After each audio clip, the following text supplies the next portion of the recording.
So all the agreements and all the discussions were limited to the territorial place of the victims or the survivors, and all those behind the Iron Curtain were actually blocked from any discussion or any rights. Basically, the main thesis of this discussion is that we have the survivors who were living under the Soviet regime, so to speak, whether it was here in Russian territories or also in allied friendly countries. They were actually blocked from receiving either their pensions or their personal benefits, any social welfare programs, healthcare and treatment.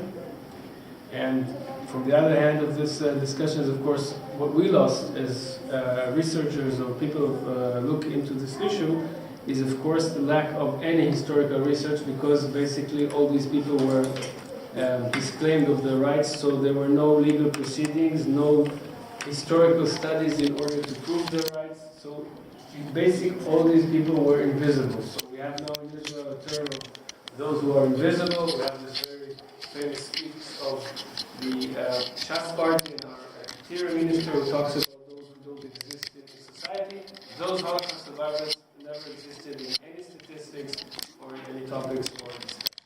Once a person left the Soviet Union or any allied countries and came into a Western territory, he was automatically allowed or had the ability to apply for a pension under the existing laws. So this brought to basically a very simple classifications of the survivors into two big groups. The first one is called the group called Class A, those who lived under Nazi occupation. In this respect, we're speaking about all people living in Baltic countries. We're speaking about people living in the Ukraine that was completely taken over by the Nazis as of 41 under what we call the Ostkommissariat. And of course all these people who had to suffer and stay in concentration camps or ghettos such as the northern parts of Romania and parts of western southwest of Ukraine, what we call today Transnistria.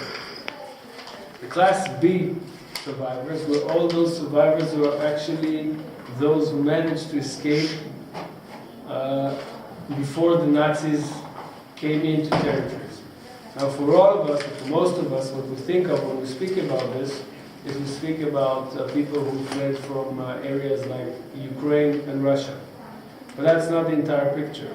Researches that have been made in the last few years show that other groups of people suffered the same. So we have the story of those very limited group of Jews in the Caucasus called, in German they're called Bergjuden, which means in English Jews of the hills. It's a group of people living in the area of Nalchik. It's in the Caucasus, and those group of people were, for example, only recognized in 2012 after historical research. Let me just take it quickly before we go into the questions to give you some overtake of the historical legal situation. So as I said before, because of Allied decisions, all people from the former Soviet areas were excluded. This meant that for some of them, even if they were able to leave the territories and come into Western territories, a question of what we call non-Jewish slave workers, some of them mainly from the Ukraine and Poland, also wrote into these agreements, and that also opened another window of opportunity to give additional compensations for all former Soviet Jews that were in concentration camps and ghettos. 2002, an additional legislation, it's called the Ghetto Pension Law. Again, it's a law allocating, the story said, I want to die knowing that somebody actually recognized the right of those former survivors living in the Soviet Union. That legislation basically opened the way again in Israel for additional legislations over the years, covering again the Class A and Class B survivors. We have quickly other countries in the former Soviet bloc that have made their own compensations. Poland has a special law, recognizes again Jews who were in ghettos. Romania has a set of its own social benefits, recognizing Romanian Jews that suffered. We have a wave now in the last few years of some initiatives from governments to take care or to take some responsibility for Holocaust survivors. Serbia in 2016 has made the law for heirless property allocating money for survivor. Hungary is in some sort of a process allocating money for its former survivors, and so is Lithuania. Not all of them in a very good way, but at least it's something.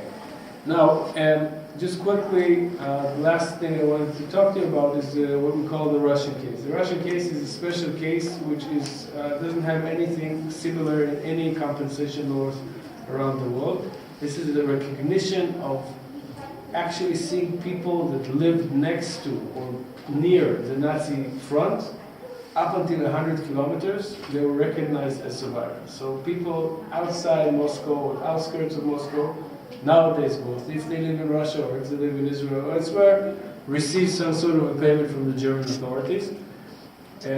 Another issue that is adjacent to the story was the story of the recognition of the siege in Leningrad, which is again some sort of a question.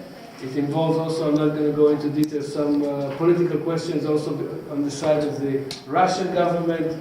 Why are only the Jews in Leningrad receiving the payments? But basically, it was somehow well put or well managed by the Jewish organizations to let this one fly. Yeah, so I'll just finish up with the last thing.